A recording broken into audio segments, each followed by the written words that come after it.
Telugu Desam party నాయకులు ఎన్ని కుట్రలు కుతంత్రాలు చేసినా తన గెలుపును ఆపలేరని ధీమా వ్యక్తం చేసిన ఎమ్మెల్యే కాటసాని రామిరెడ్డి స్వగృహం నందు పూజ కార్యక్రమాలు నిర్వహించి కుటుంబ సభ్యులతో కలిసి స్థానిక తహసీల్దార్ కార్యాలయంకు చేరుకొని నామినేషన్ పత్రాలను రిటర్నింగ్ అధికారికి సమర్పించారు.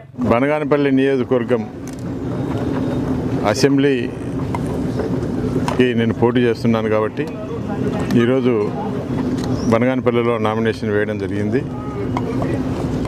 ఈ ఎన్నిక ఒక ధర్మానికి అధర్మానికి జరిగే ఎన్నిక. ఇది పేదవానికి పెత్తందారికి జరిగే పోరాటంగా మేము భావిస్తూ ఉన్నాం.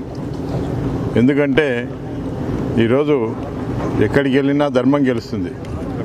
ధర్మం ప్రకారంగా పథకాలు ఇవ్వడం జరిగింది కాబట్టి మేము ధర్మంగా ఓటు వేయండి అని మేము అడుగుతూ ఉన్నాం.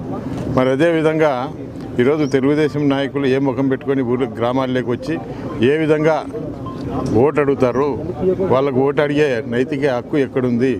గతంలో 2014 నుంచి 2019 వరకు మరి అక్కడ ప్రభుత్వం ఉంది. గతంలో ఆ ప్రభుత్వంలో ఏ ఒక్కటి కూడా ప్రజలకు సంబంధించినటువంటి సంక్షేమ పథకాలు కానీ అభివృద్ధి కానీ ఎక్కడ కూడా చేసిన పరిస్థితి లేదు.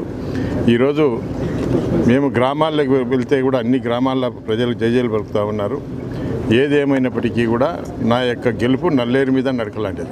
నా గెలుపు ఎవరు ఆపలేరు.